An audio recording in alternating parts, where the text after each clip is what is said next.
I filed a lawsuit against her behavior has become at this point. She's been targeting me, my mother, the Queen Culture Foundation, anything that's attached to my name. The way she's been constantly posting about us has triggered a mob-style pile-on from her followers. Foundation attacks, personal attacks, waves of harassment, all because of these false narratives that she keeps posting about me. I don't know. We've never met. We never had a phone conversation. We have zero mutual friends. The only interaction that we ever had was a couple DMs back and forth about a potential collab nearly 2 years ago. I agreed to the collab, and she was the one that decided she didn't want to follow through. After the first defamatory post that she made about me a year ago, I reached out to her like an adult, but she ignored my DM. Beat her ass. Find where she at. Go to the same spots she be at. And when you see that bitch, beat her ass. This is a small part of what I've been dealing with because of posts.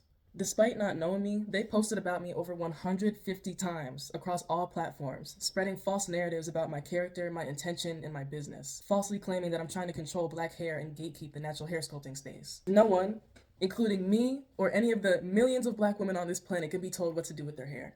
Why would I, someone who makes very dramatic hair sculptures out of their hair, tell somebody else what to do with theirs? Please make it make sense. The idea is ridiculous. Everybody's been saying, "Oh, leave those young girls alone. Leave the younger creators alone." I'm 23, 25, and Eva's 28. Grown women. Now let's talk about ownership because this is important. Here's a screenshot of what Sophia has publicly stated about filing for a patent. Now, she's not filing for a drawstring ponytail that already exists. She's filing for the star afro-shaped design, which would be an attempt to claim ownership over the visual appearance of a star-shaped afro puff. I'm not sure why there are so many videos criticizing me about copywriting my star puff design when a design patent is literally the same thing. She gets encouraged to file for a patent, and I get crucified for filing for copyright. So the outrage directed against me for protecting my work doesn't make sense, especially in the light of all this. I can't confirm whether or not she registered for a patent. Those aren't public until they're published. But what I can confirm is that there's no star puff registration as of the date of this video. I'm not trying to own a hairstyle, and I would never want to, but my art is protected, as any creative or artistic brand of work should be. Protecting my art does not affect black women as a whole. This is also not going to affect any future hair sculptors that want to enter the space. This only affects one person, the person who copied the protected elements of my work and tried to monetize off of them. Owning a hairstyle is not even logically or legally possible. Intellectual property protection, trade dress, trademark, copyright does not stop everyday people from shaping their hair. That's not how this works. This is why it's important to listen to people who actually know what they're talking about, instead of getting swept up in narratives designed to trigger emotion. The only limitations are posting so incessantly that you're causing brand confusion. Everyone is free to shape their hair into stars, hearts, sushi rolls, it doesn't matter. Please do. I've been dropping tutorials on how to sculpt your hair for years. Since I started my social media journey, I've been putting y'all on game. I do not gatekeep.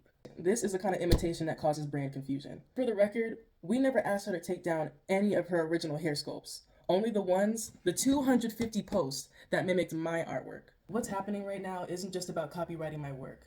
There is a real pattern of Sophia attaching herself to me and building momentum off of me. She first started gaining traction because she was mimicking my star, heart, flower, and butterfly designs with her real hair. I then came out and said she's inspired by me. Not a bunch of lies, not a narrative, I just said she was inspired by me. I took that and made a video accusing me of all these things. I was bullying her, I harass people, I'm gatekeeping. None of this is true. And then immediately after that, she drops these star puff hair extensions that don't mimic her natural hair, but mimic the same density and the same volume as my puffs. And throughout all this, there is no proof of all this bullying and harassment that I apparently do to everybody that enters the space. No proof. You guys just believe the narratives with no proof. And now I'm sitting here fighting for my life, literally. This whole narrative that I think that I invented hair sculpting, dead. I went to cosmetology school and graduated with my master cosmetology license. I've been to a Bronner Brothers hair show. Look at this video right here. This was posted years before all this chaos. Me paying homage to all my ancestors that did hair sculpting before me, even though my art looks nothing like theirs. I know that I'm not the first person to shape their hair ever. Original is in my bio because my art is original. My art style is original. Having original in my bio is not me claiming hair sculpting or claiming to have invented it. There's a clear pattern of her attaching myself to me and my work, and every time she does it, it blows up. And honestly, at a certain point, it starts to feel like she's trying to step into my destiny instead of creating her own. What you're seeing now is a real attempt to push somebody out of the niche. And it's not coming from me. I simply asked her to stop recreating and selling my artwork, but she chose to make it public and it made hundreds of posts about me, accusing me of anything she thought would stick. So when you put the two behaviors side by side, me privately asking her to stop copying my artwork versus her going public, posting non-stop, it's clear whose actions are aimed at removing somebody else from the space. This kind of harm is exactly why defamation is included in the lawsuit. This is not legal harassment or a baseless lawsuit.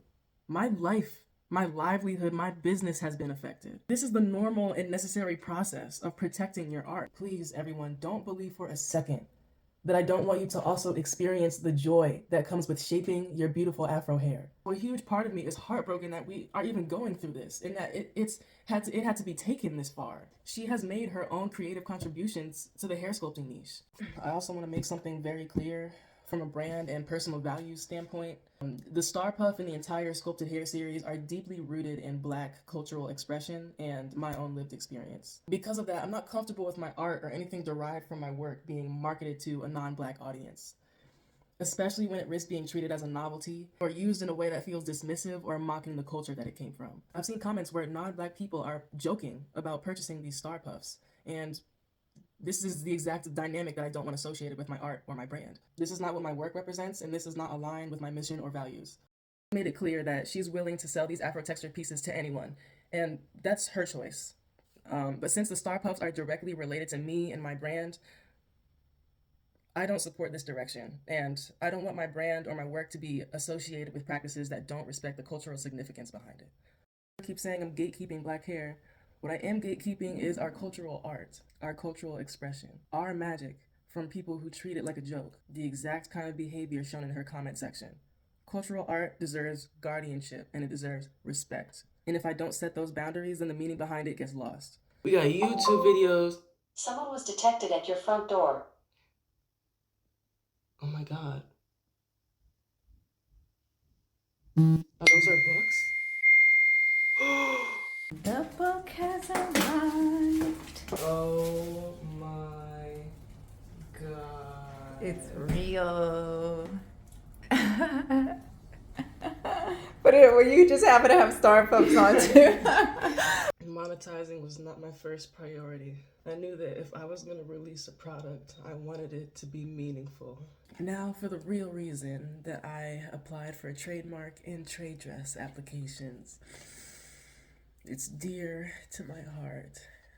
Meet Avé Avant-Garde. Avé is created from my hands, my mind, my lived experience. I've spent the past 2 years sculpting my hair and then hand-drawing Avé to match those same shapes, ensuring that every character look reflected the real artistic work that I created on my own head. Before the hair art, I had my drawings. I have been drawing my whole life, so you guys don't understand how deep this goes. I had always envisioned and dreamed of having my own character. Avé is here to normalize natural hair in its highest expression. She's here to be a comfort character for little Black girls who need to see themselves somewhere. She's here to show them that their curls and coils are not a burden that need to be covered, but an art form. That's Avé's entire purpose. That is the entire purpose behind my art and what I do. Avé is intentional and purposeful and deeply rooted in cultural pride. I created Avé to inspire specifically little Black girls to love and nurture and realize that their hair is not something to be hidden. It's something that can be sculpted in expressive and imaginative ways. Avé represents creativity, limitlessness, possibility. And the painful part is that the narrative that Soul has been pushing is the exact opposite of what I've been working so hard on. Something that was meant to uplift children, restore pride, and celebrate the magic of our natural hair has been twisted into something so ugly and false by people that don't even know me. A 4-year creative journey now being overshadowed by misinformation. So when someone takes that mission and twists it into something so dark, it hits deep because it's robbing the children of the message that I've been working so hard to build. She's already targeted me, she's targeted my mother, she's targeted the foundation. I wouldn't be surprised if she targeted Avé as well. The Star Puffs are Avé's signature look. They represent natural hair in its most imaginative form. I saw a lot of comments saying that people shaped their hair into stars when they were younger, and I want to let you know that I see you, and that's exactly why all this matters. The trade dress application exists because Avé is directly built from the original sculptures that I created. The application specifically covers children's books is because Avé is meant to live in homes, classrooms, after-school programs, libraries, anywhere children grow. The IP protection was never about stopping people from sculpting their hair. Sculpting is cultural, sculpting is ours. It belongs to us as a community. The protection is to ensure that Avé, born from my original work, isn't taken or commercialized by a company, big or small. We've all seen what happened when these non-black companies take credit for black creativity, black imagery, and black aesthetics, and then turn them into profit machines with zero connection to the culture that they came from. I protected my work so that Avé can make it to the homes of the children as I intended, with integrity and cultural respect. Artists, business owners, people who have online brands, you know what this is. When you create something original, whether it's a photo, a drawing, a beat, a hairstyle, a dress, whatever, it comes to your mind, your hands, your vision. And when somebody copies that and tries to profit off of it, that hits different. Now, I want to address some of the main comments I saw about this chaos. One of the main ones is, it's just a star, you can't protect a geometric shape. First, my star puff is not a flat geometric star. It has a sculptural form, dimension, and structure. And second, geometric shapes being protected is not new. It's been happening for decades. Just like Macy's protected their red star and the Cowboys protected their blue star, I'm protecting my Afro star. That's my work and my contribution to our culture. No one is stopping me. What I'm building is bigger than this moment. And if I let one person take what I've built, that means anybody can take what I've built, including corporations that come for black creativity. So much misinformation has been spread. I never claimed that a hairstyle itself is copyrighted. What's copyrighted are the original photographs that I created back in early 2023 and late 2022. And those photos are protected under copyright law. She applied for a design patent. A patent would give her a 20-year monopoly over something that originated from my art. The only way a patent like that works is if no one else has a prior protected claim. So of course she's upset about my copyright. She can't get the patent now. There's a profound difference between our real hair, our coils, curls, the history, and plastic extensions shaped to resemble it. Presenting that imitation as Afro hair and offering it to anyone, regardless of their race, isn't respecting black culture. It reduces something sacred to a commodity. For the people that deal with hair loss or medical conditions, your experiences are valid and they are honored. I understand that extensions can be a lifeline for confidence and support. I'm also not bashing women who wear regular extensions. In my time in cosmetology school, I worked alongside nail techs, lash techs, makeup artists, braiders, other hair sculptors. And I respect every last one of those things that I listed as genuine forms of art and profession. And no shade, you guys thinking that I'm envious over the hair extension idea is a little ridiculous to me because I'm a natural hair enthusiast. So I would have never wanted to sell fake hair. The star puffs represent the beauty and versatility of real black hair. What's happening now goes way beyond me. I created the Queen Culture Foundation to help artists understand their intellectual property because so many of us don't have the resources, the knowledge, or the support to protect our work when somebody decides to take it. The whole purpose of the foundation is to educate, empower, and protect artists so that they're not pushed out of their own creative space. Honestly, it's surreal to watch someone publicly attack the very foundation that I built to shield creators from the exact behavior that I'm experiencing right now. To see misinformation being spread about the foundation is so disappointing. It sends a dangerous message to other artists that if you try to stand up for yourself or try to educate others on how to protect their art, your efforts will be twisted into something negative. Artists shouldn't be punished for wanting to protect their intellectual property. They shouldn't feel shamed for using the tools that exist specifically to prevent their work from being taken and commercialized by someone else. And it's exactly why foundations like mine exist. Thank you for listening.